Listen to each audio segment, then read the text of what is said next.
Okay, so how do jiu-jitsu athletes grease? A couple of ways. Usually, they don't put Vaseline. They put like Johnson & Johnson lotion on because it stays on longer. It's like thinner, so it will seep into the pores better.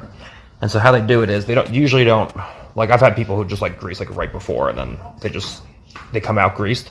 But usually what they do is they'll rub the lotion in like an hour to 2 hours beforehand, so that it dries into the skin. Then they'll do a light warm-up. They'll towel themselves down so they're not really sweating anymore. So then when they do the pre-fight grease check, if there is one, they're dry. Then the second they start sweating, the pores open up and the lotion comes out. And the second the lotion comes out, you just absolutely cannot hold on to anybody.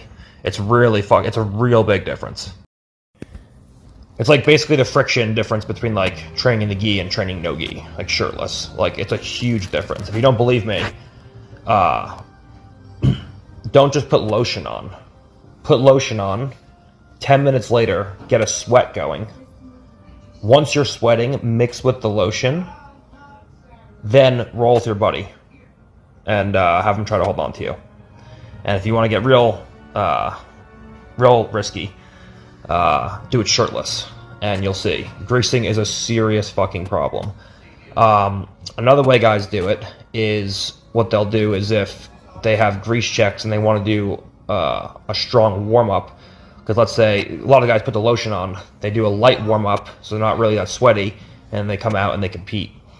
One thing guys will do as well is they'll take like a bucket or a tub the night before the match, and they'll lay backwards and they'll put their hair in the tub, so only the top of their head and their hair and their scalp get wet with usually baby oil if they're going to do that on their hair, and they'll let the baby oil soak for a certain amount of time into their head, and they'll go to sleep and they'll have it dry into their scalp. The next day when they go to warm up, they'll wear a hat or a beanie or a hoodie, so that when they sweat, the initial grease just sweats and it runs into the hat, so then your body's dry. So then your body has no grease on it. Then the second you start sweating, the baby oil runs from the hair down onto the face, and then it rubs into the whole body when you start grappling. So that's another way to do it.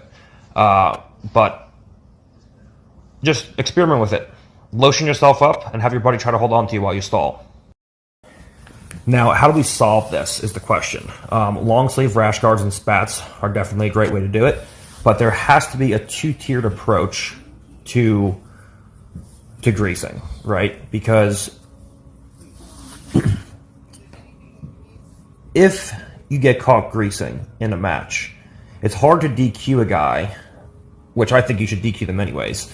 If you're doing like a professional event, like, you know, it's hard to tell investors, whoever the case is, oh yeah, we DQ'd, you know, the final or the main event match ended in a DQ because the guy was greasing. Like, that's kind of a bad look for a professional event. And there's no points, obviously. And the penalties don't really mean much in a who's number one like rule set. So it has to be a two-tiered approach, okay? And it can't just be a financial penalty. Like, I think if you get caught greasing, like blatantly Nicky was greasing today, and you know, Peña complained about it like 6 times. I think you should get between a 50 and a 75% purse reduction. Now that's the first tier, because even if you get a 75% purse reduction, like let's say Joe Schmo is making $10,000 to fight me, right? And he's greased, and they catch him greasing, and they take away 75% of his purse.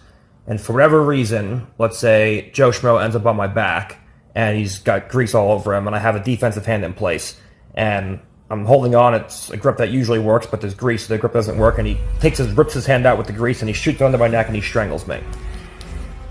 If that guy makes $10,000, or however much money he makes, and he loses 75% of that purse, let's say he loses $7,500, and he goes home with $2,500.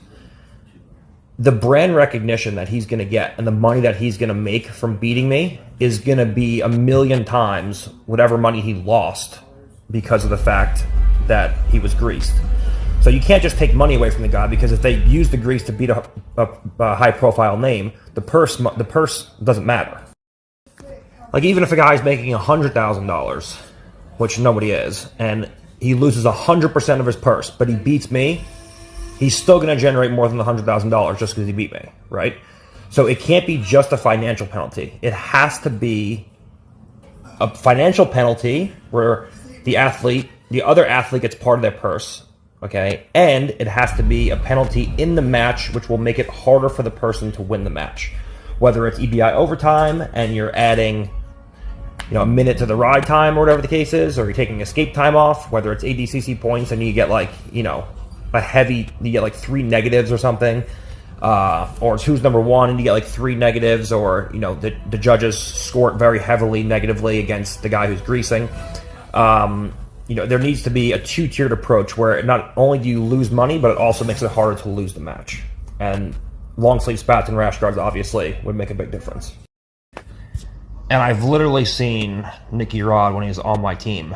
Those pink bottles of like Baby Johnson lotion. Like an hour and a half before he competes, he just rubs it all over. It's like his head, his hair, his face, all over his body. And then it dries, and then he goes out and he's impossible to get a hold of. And the problem is that he's got just good enough wrestling with the combination of the grease to be hard to take down. So like if you try to hold any grips on him in the standing position, or you try to hold on to even a collar tie, it's just grease all over his body. The collar ties just slip off. You can pick up his leg, he just slips out right away because it's his leg, his calf basically, and his behind his knees, shorts on your forearm, and then the leg just like slips right out, right? So he's got good enough defensive stally wrestling combined with the grease to be hard to take down. And so then you just get into like a pushing match with them, because the pull-in grips don't really work, right? The more friction you have, the greater the pull-in grips work. The less friction you have, the more pushing grips you have to use. So right away, it's immediately hard to wrestle him. And on top of that, everyone was like, oh man, if Nicky Rod was stalling in Fight Pass Invitational, why don't you just stand up and wrestle him? Well, because first of all, we were on a smooth canvas, like a tarp. The mats were like a tarp. They weren't tatame mats, so they were smooth mats. The second those mats get slippery or get wet, they get slippery. Now, they're already slippery with sweat, and now you put Nicky Rod's lotion onto the mats, and now it's like an ice skating ring. It's impossible to wrestle on those mats. So when you have grease involved, you're trying to wrestle, you're just slipping all over the place, and the chance of injury drastically increases. You have no drive-through shots. It's like impossible to wrestle when you have greasy, slippery, sweaty mats. So then you find yourself playing guard, and the top guy doesn't want to do jiu-jitsu. He just wants to create the illusion of doing jiu-jitsu, where he just backs away. Like Peña was in butterfly half guard and like a knee shield half guard with closed legs today, trying to scoop under Nicky Rod's leg, and Nicky Rod's just circling away. And every time Peña would get to an underhook, Nicky Rod would just limp arm out, slip out. So he creates the illusion that he's doing something, and then whenever he sees an opportunity, then he goes in. He doesn't create an opportunity through pressure. He just waits for an opportunity until Peña gets overextended because he's frustrated, because he can't get a hold of him because he's so greased. And then when Peña gets overextended, then Nicky Rod goes in and locks his hands or tries to go for a pass. So it's hard to wrestle when there's grease against someone who has, good enough defensive wrestling at least, combined with the grease to not get taken down. Then the ground, if you have a little bit of grease, a little bit of juice, and a little bit of stalling, it goes a lot further than you think it should go. Trust me. If you don't believe me, I'm telling you, just grease up with your friends and try to do jiu-jitsu. It's fucking impossible. And then, so it's hard to wrestle. It's hard to do anything from bottom position. And you saw even Peña enter into his legs a lot of times. Look at when Peña entered into my legs. Like, I'm highly sophisticated at extracting my legs from leg entanglements, and Peña had like relatively sticky grips on me. The second Peña entered into Nicky Rod's leg is like immediately just shot out. Like, it was just like no connection whatsoever. You think Peña's grips just magically aren't as good, or that Nicky Rod is so good at extracting his leg from leg entanglements that he just freed his leg twice as good as me? No, it's because he was fucking greased. And then you have the whole thing with EBI overtime, because now when you have EBI overtime and you're working with grease, when you're on defense and you have to control defensive hands, it's almost impossible to control the defensive hands because the guy's wrist has grease all over it. So now when you go to control the defensive hands and you're trying to stop yourself from getting strangled, you want one hand to control the defensive hand, and you want to use your other hand maybe to use a hand assist and pull the legs up and everything, but you can't do any escapes because you have to have two hands, like a strong 2-on-1 on the defensive hand. Otherwise the grease is just going to allow the wrist to slip out and the hand to shoot across your neck. So when you play defense against a guy who's greased, it allows strangles to slip in easier. And when you're playing offense in an EBI overtime and you're trying to trap hands and use a cross wrist system, you're trying to grab his wrist to control it, to throw a leg over and trap it, and you can't control the wrist because it's fucking greased. And so there's these ways that the grease complicate things that people would never even think of unless it's explained to them. And the internet is just a place where the world's biggest collection of idiots that usually have no voice can gather around to voice their irrelevant, idiotic opinions. And so that's what you get in comment sections. But when you actually think about things like this for more than 3 seconds, just like wearing a mask, for example, you're like, oh, that makes no fucking sense.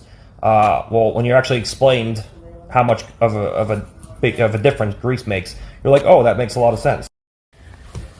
And Nicky Rod has literally admitted on their YouTube channel, like on multiple occasions, that he greases. Like, this isn't even up for debate. And now it's the best because Peña was like making a parody video of it, and then he's complaining about it the whole time. It's like, bro, you don't get to you don't get to do both. Yeah, just absolutely incredible. Nicky just once again gets just exposed as a liar and a cheater. I'm actually going to clip the podcast part. Okay, I got to find it. Give me like 10 minutes where he says that he wasn't greasing. Or he doesn't grease. And we'll be exposed as a fucking liar cheater. And the best part about the whole thing is that Craig Jones trained Felipe Peña to beat Nicky Rod. And that is loyalty. I honestly wouldn't have even said that if he didn't go after our match be like, oh, this guy's fucking greasing. It's like, you're talking about greasing, which I didn't. And when he says greasing, guys, he means like people think that there's the meme going around is that you put lotion on. Yeah, that's his excuse. He was like, oh, he put lotion on me. It's like, first of all, no, never cheated a fucking bit. So if you want to see where the origin of all this craziness happened with Nicky Rod and Gordon Ryan, check out this video right here, and it explains everything.